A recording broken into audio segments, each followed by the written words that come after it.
Okay, it says you're recording. Yep. There you go. You look real good now.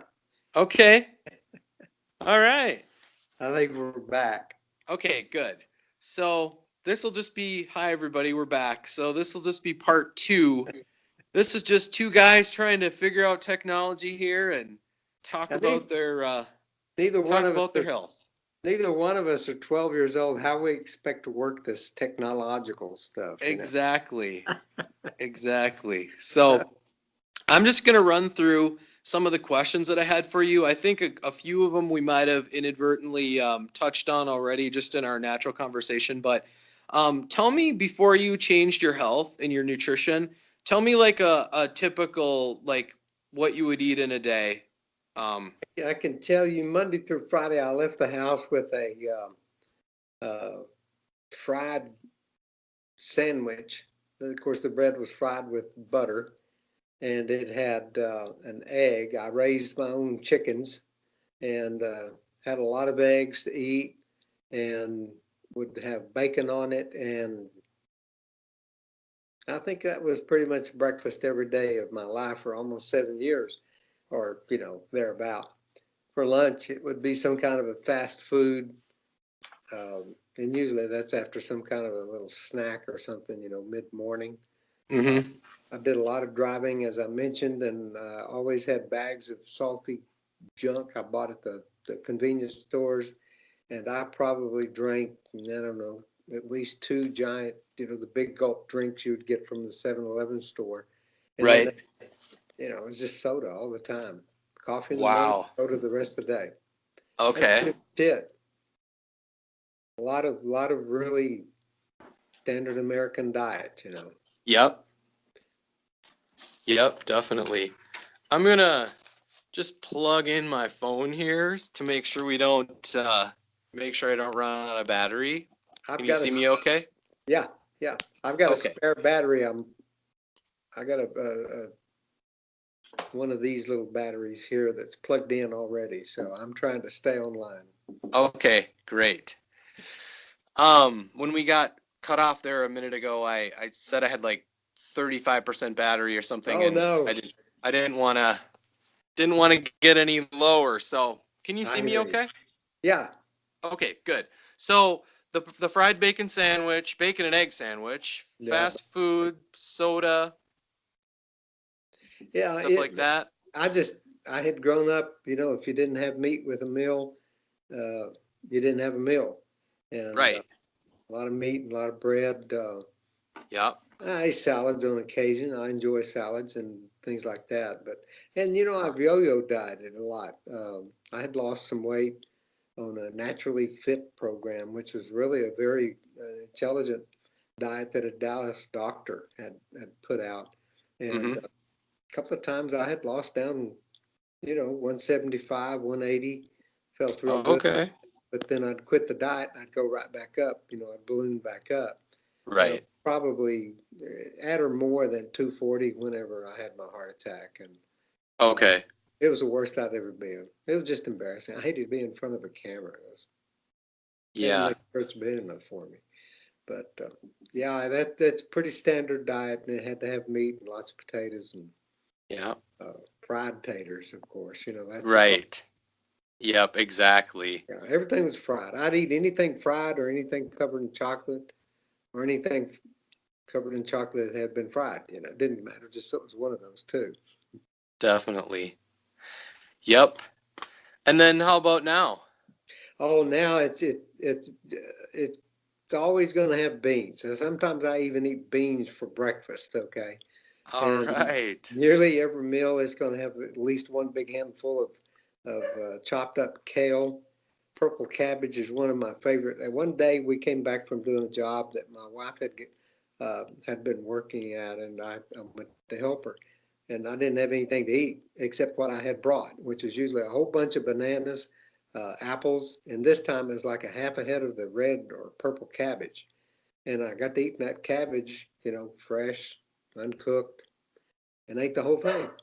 Just love it. I can add it to so many things and or just eat it by itself. The vegetables, yeah, they don't even have to be cooked if they're, if you can eat them raw. Mm-hmm. That's fantastic. A lot of that. What's your favorite food now? My favorite food now would have to be actually uncooked old-fashioned oats on anything. Like in the morning, I'll take a little bit of almond milk and dump it on a lot of that old-fashioned oats. I don't cook it; I just let it soak. Mm-hmm. A lot of blueberries, and every morning I try to put in freshly ground flaxseed, chia seed, hibiscus tea, because I saw Dr. Greger's deal on hibiscus tea. I just Yeah. couldn't eat it. And probably, I don't know if I really should be doing this or not, but uh, gunpowder green tea. I mix those four things in the little grinder and then put them in my breakfast. I put a banana and always a bunch of kale, and sometimes there's 2 or 3 scoops of red beans, black beans, or whatever beans I'm eating at the current time. Excellent. I love it. I eat a ton of it too. I eat so much stuff. Yeah, The more I eat, the more I lose. So, I know. It's totally the opposite of what we've been told. yes, people look at me and they think, "You're going to eat all that?" And I say, "Yeah, you want to watch?" You know, like I said, I do work the 3 days of the week, and when yeah, they don't know what to think about me. I always The take my stuff. what's that? I always take my food. Hey, Yeah. when we go to town, if we drive into Fort Worth, I take a sack of apples with me to eat on the way and on the way back. I won't be without. Sometimes I'll take a bag of carrots. I think I Yeah. drive my wife crazy because they're crunchy, but that's what's so good about them. Yeah. I don't go That is anywhere. so great. That is Don't so go anywhere cool. without food. I don't do Um, hungry. I do not do hungry. yeah. Yeah, well, if you're eating that food, you can just do whatever you need. Eat when you're hungry, stop when you're full, and Yeah, just go from there. So that's that's it. fantastic. Um, so I guess based on what we've talked about so far, your biggest influence is probably John McDougall. He was the one that I want to give the most respect to because he seemed to have been out there by himself for such a long time, and it never bothered him. Mm-hmm. He was always so strong. Of course, one of the other huge books right after my surgery was the China Study by Uh-huh. Colin Campbell. Uh, we were, in fact, in the days of my recovery, we watched Plant Pure Nation, which he had a large part in with his son. Uh-huh. And then we saw Forks Over Knives. And Yeah. that just, oh my gosh, I couldn't believe it. And so I Yeah. began to look for those kind of documentaries or movies or whatever. Eating You Alive has been one of my biggest deals. There's several movies that are about to come out now that Yeah. I'm excited about. Mm-hmm. There was one called What the Food, Yeah. and I watched that. I didn't like that as much, but it seemed like the younger generation just got all over it. They loved it, and oh, that's just super. Okay, Yeah. well, good. Okay, because its message was basically the same. Yeah. Yeah, some big influences in all those documentaries. That's great. Thanks for mentioning all these because I know the people watching are gonna hopefully be taking notes going, or those that are just trying to kind of get into this. Like we've been doing this a few years, you and I. But I know people are always kind of looking. Sometimes people ask me, what should I watch? What's a good video to watch? And you just you hit on Forks Over Knives and Yeah, you just named a whole bunch of good ones and some good authors. And I was going to comment about what you said about McDougall. He's a maverick. He doesn't care what anybody thinks, and you can tell he's been that way his whole life. He's pretty cool. I'm a Joel Furman guy myself, but I've followed John McDougall, and I have one of his books. I have one of his cookbooks, and the one thing that I kind of disagree with Furman on is I do love potatoes, and I eat potatoes pretty much every day. Um, that's so true. Yeah, and I've got several of Joel Furman's books on the audio thing where I can listen, and yeah, I've listened to all of them at least 3 or 4 times, some of them more than that, especially his work on the heart disease and reversing the heart disease and preventing it. Just some phenomenal work. And he's a great, in fact, one of my aunts asked me the other day online, what do I do about this? And I said, you need to get a hold of Joel Furman's stuff, and you need to read what he says. And Mm-hmm. I fully support all that Joel Furman does. Yeah. Good man, good work. Yep. I think that you know, there's just kind of little differences between a lot of these Esselstyn and Ornish and Gregor and McDougall and Furman and all these. There's even more that I'm not remembering. But, Yeah, I just say pick one and find one that works for you. They're all pretty much the same. Some are a little more fat or a little less fat or a little this or a little that. But, you're eating a plant-based diet. That's the main thing. And yeah. Early on, as I began to burn through the books, and of course, Joel Furman's got a lot, and I bought a lot of his stuff, and uh, I was just hungry. I was looking for more. I began to find out that there's so many voices out there, but some of the voices are very different than whole food plant based, and some of mhm. them suggest that you do olive oil. I put oil in my F-150 pickup. That's all I use oil for. Okay, I put a little bit of Yeah. air, but not much. But I just don't put any in my body. And Right. I begin to focus on about 10, and most of them are the ones we've mentioned here. The other people, I wish them the best and hope their message is one of truth and nutrition. As Right. the engine of the human body has been designed to run, I do believe there is an optimal fuel. But I had to just shut off a lot of the other voices because I needed to focus. I, I kid you not, Andy. I have listened to the China study from T. Colin Campbell at least a dozen times, and I bet you I've listened 14 times or more. How Not to Buy by Dr. Greger. That's It just great. every time it's like brand new. And Yeah. if I could just get my mind wrapped around those two works right there, I could, yeah, I'd be okay. I know what you mean. There's so much there's so much information in there that Yeah. I just listened to The End of Dieting by Joel Furman, Yes. and I just loved it, as I love all of his books. And I'm listening to Gregor's. Actually, I finally got around to How Not to Die. I'm listening to that right now, and that is so jam packed along with Furman's books. I'm just like, you know what? You can listen to this again. Don't. Because sometimes I'm like, oh my god, I don't know if I got all that. Yeah.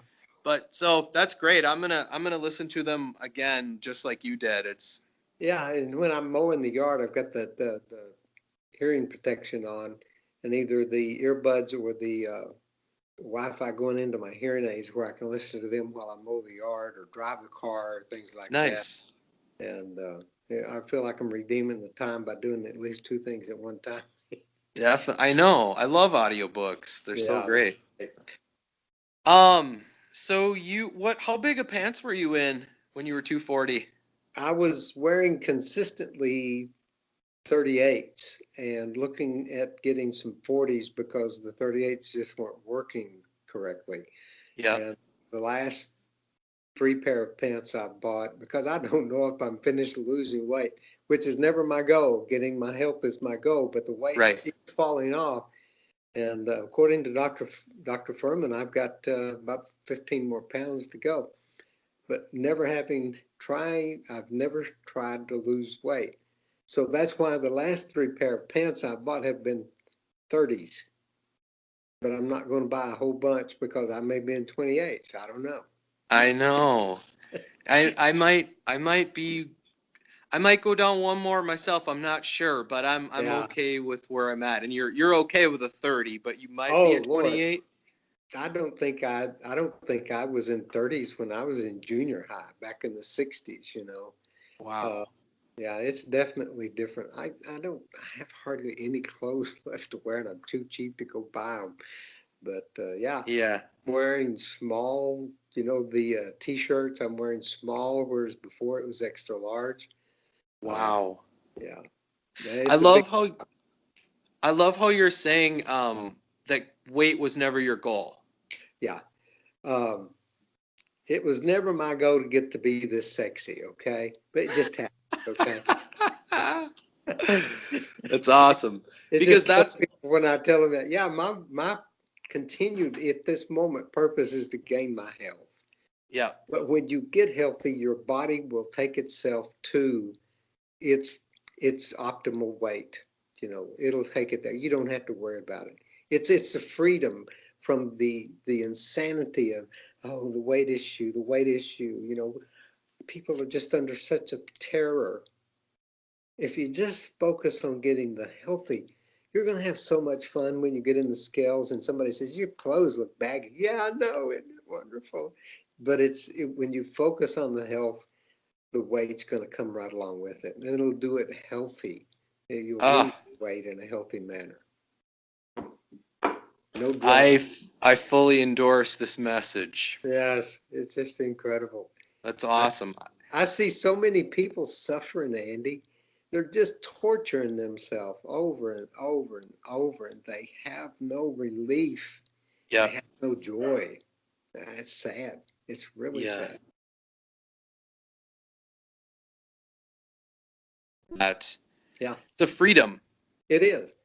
It's being responsible, being an independent, self-determined. Uh, Yeah. yeah, I better tone that back a little bit. I'll get carried away. Oh, that's okay. Um, so I remember we were talking last weekend and you were saying that you got home, you were recovering from the triple bypass and you sort of you had what, like 4 weeks to kind of recover or Yeah, before I went back to work, I was off for 4 weeks.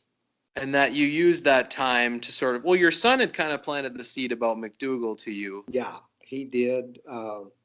And what really blew it off the launch pad was the forks over knives. That really made a big impression upon me, and I've suggested that to people over and over again. If Mm-hmm. they just give themselves a chance by looking at that, yeah. But that's the one that really got me going. It really That's got me. awesome. Yeah, we liked that one too. I think we've watched that probably, I don't know, at least 2 or 3 times. Yeah, And that's one of those where if somebody comes over to our house, and they're interested, we'll throw that on. That's one we've shared with other people for right. sure. I found one of the DVDs of that at a Goodwill store, and it was $2. I have lent that thing out and back. It's come back and gone back out so many times. That best $2 I ever spent. That's great. That's awesome. Um, so before this heart attack and everything, did you consider yourself a food addict? I didn't care. I kind of lived for whatever. Ooh, look at that chocolate. Oh, I did a whole bunch of salty sunflower seeds practically my whole teenage life and thereafter. Yeah. Now I understand what salt does to the endothelial lining of the whole body. Yep. It's a miracle I made it to 60 before I had my first heart attack. Yeah, it really is. Yeah, Sounds food. like it. I would have to say that I am a food addict. It's just that now I'm addicted to healthy food. So who cares? Yeah, that's awesome. I guess I kind of meant in retrospect, you can look back and go, you know, yeah, Oh, I think I had a problem with. food was definitely an out. I had smoked at least a pack a day, maybe 2 packs on occasion, until 2008, and had a big scare with some fluid building up around my lungs. And plus, I Wow. got real angry at myself because it cost me $5,000 to find out from the guy, giving me a test that the ER had sent me to take. Uh-huh. Uh, I got real upset at myself for doing that. I quit cold turkey Good Friday, 2008, Yeah. and So I know what being an addict is. Um, yeah, I would have to say that I was a food addict. And Yeah, that, it, I guess if you're addicted to broccoli and cauliflower and, kale. that's the way to go. If you're going to be addicted to something, it should be the good stuff.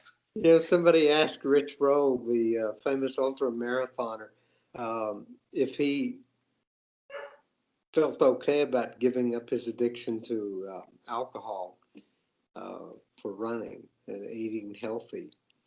He said, "Nah, it's a lot better than the alcohol." I Definitely. forget his exact words, but I mean, if you're addicted to nutrition and doing something athletic, okay.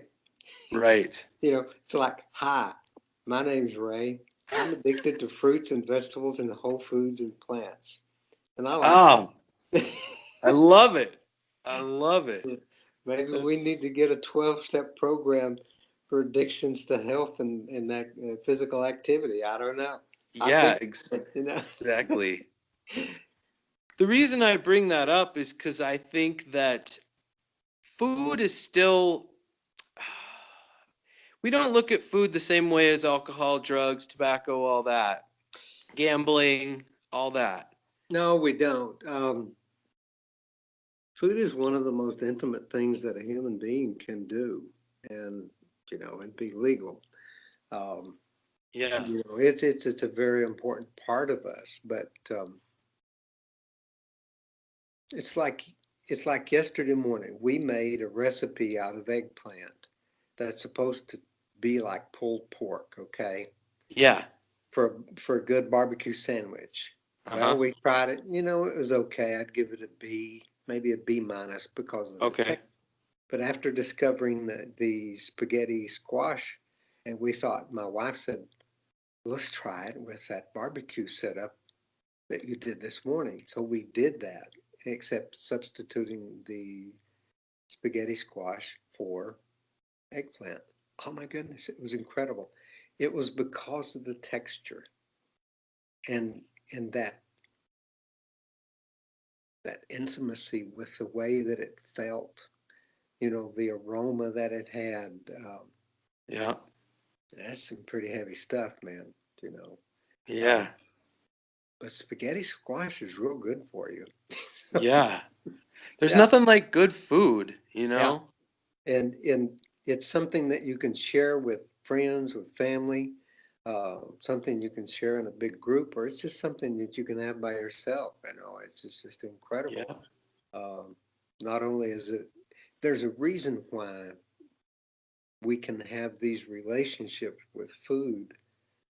It's just like when a baby calf is born and it goes to its mother to have its first milk. Yeah. There's an addictive factor to that milk for that baby calf's taste, its mind, and all those what are the endorphins, all those hormones that affect that child. It's almost like a narcotic. And they say that when they make cheese out of the dairy of a goat or a cow, whatever, that Hmm. it intensifies that opiate effect upon the mind of the human, Right. as it was intended to do in the original application for a baby calf. So, yeah, there is an addictive, maybe not all a narcotic effect upon the brain and the hormone effect, but it's one of the senses. And we are sensual creatures. And, Hmm.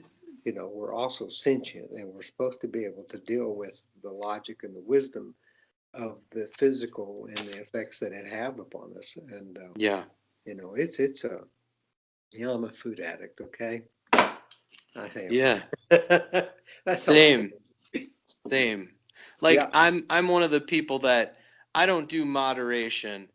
I Mm. do abstinence. I'm not going to eat just whatever the fried bacon sandwich or the like, oh, it's my birthday. I'll eat a fried bacon sandwich. It's one day a year, Yeah. or I'll eat cake. It's my birthday, or I'll have, you know, I don't do that. I don't eat chocolate on well, it's Christmas. Pass around the cookies. I don't care. I don't ever do it because I don't want to put that in my body anymore. I'm not even that worried anymore that I'm going to like fall off the wagon. But do you feel you feel that way too, right? Yeah, I hear a lot of people, I guess, watch what I put on Facebook, or they hear me, in the social life at work, wherever. And I guess they finally take all they can stand, and they'll say, they'll kind of have a little blow up, and they say, well, you know what? You don't need to be so extreme. Moderation in all things. Okay, well, I'm going to go moderately drink radioactive fluids, but only moderately. Or it's just like with my cigarettes.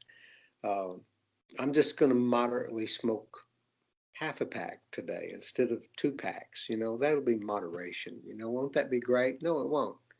Um, I just can't go that moderate thing.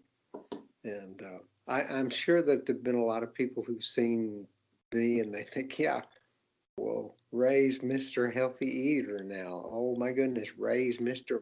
Runner and things like that. Wonder how long that's going to last. Probably not long.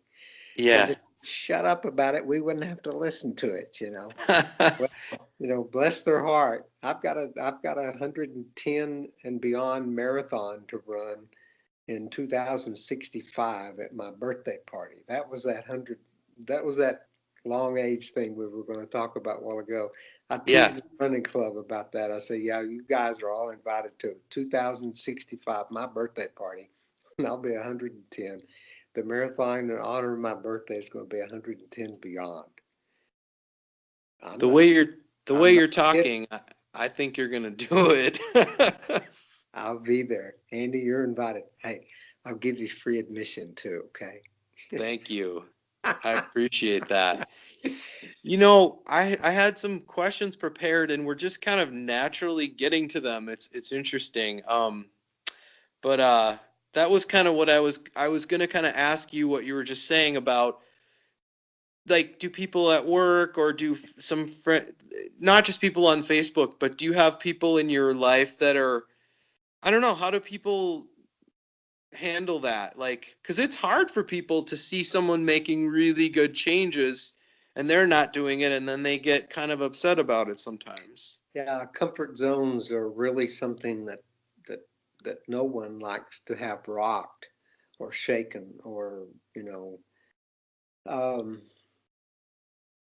I know my grandparents loved me. I know my mother loved me, and they thought they were doing the best they could for me.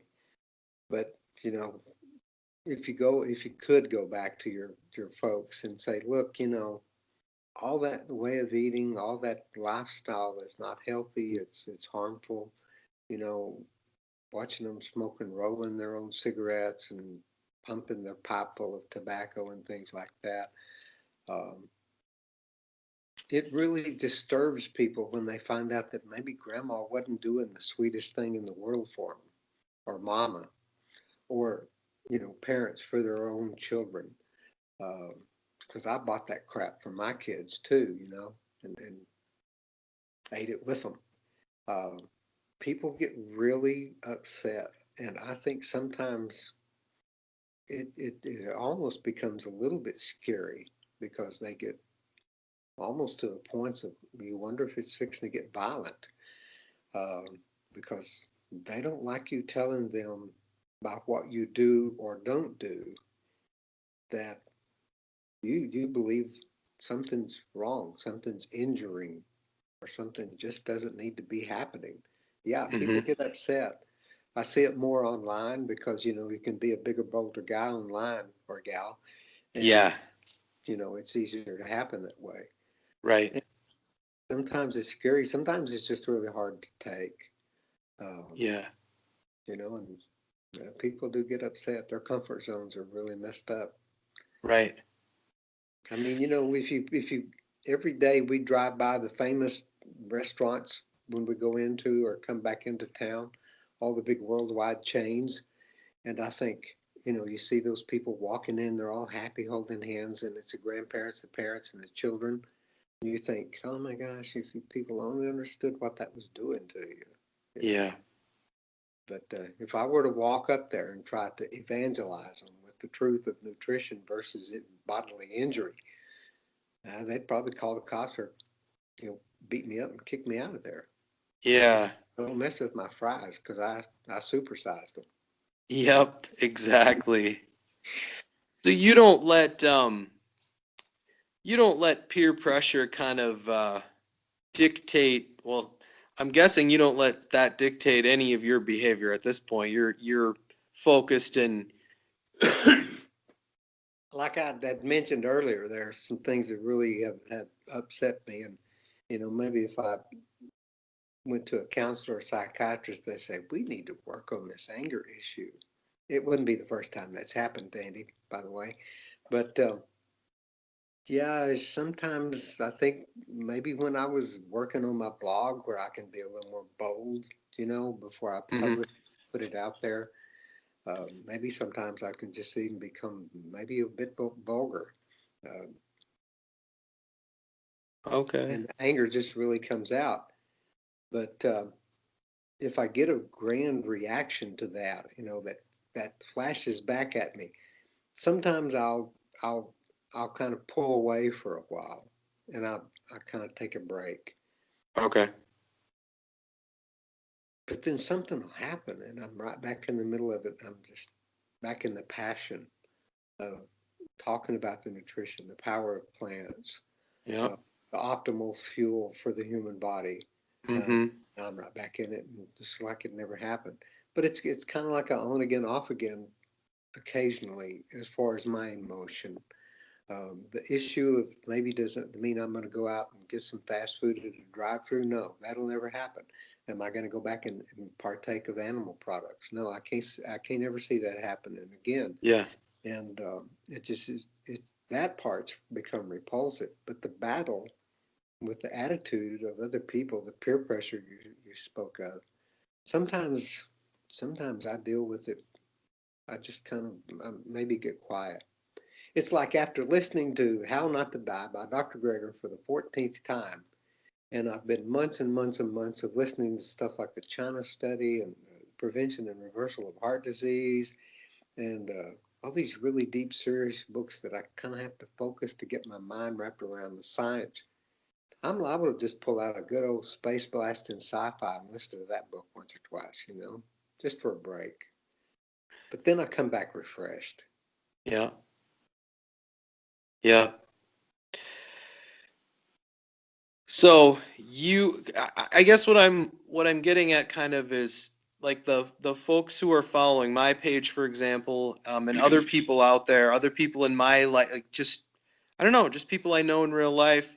Um, I think they wonder like, what am, how am I gonna do that? Like I can be at home and eat good for a few days, but then I go to work and then they put out donuts and then they have they order pizza, and people are such social creatures that, Yeah. and that's good that there's good things about that, but for those who aren't like just kind of rugged, like just determined, like real individuals like you and I, who we're not going to let anybody. I don't care if 100 people make fun of me every day for how I eat. I'm not. It's not going to change me, and I know the same for you too. So I think other people out there are going, well, how do I do that? How do I, you know?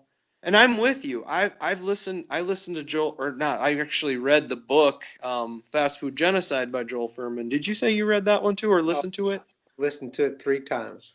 Wow. Highly recommend that book. I loved it so much.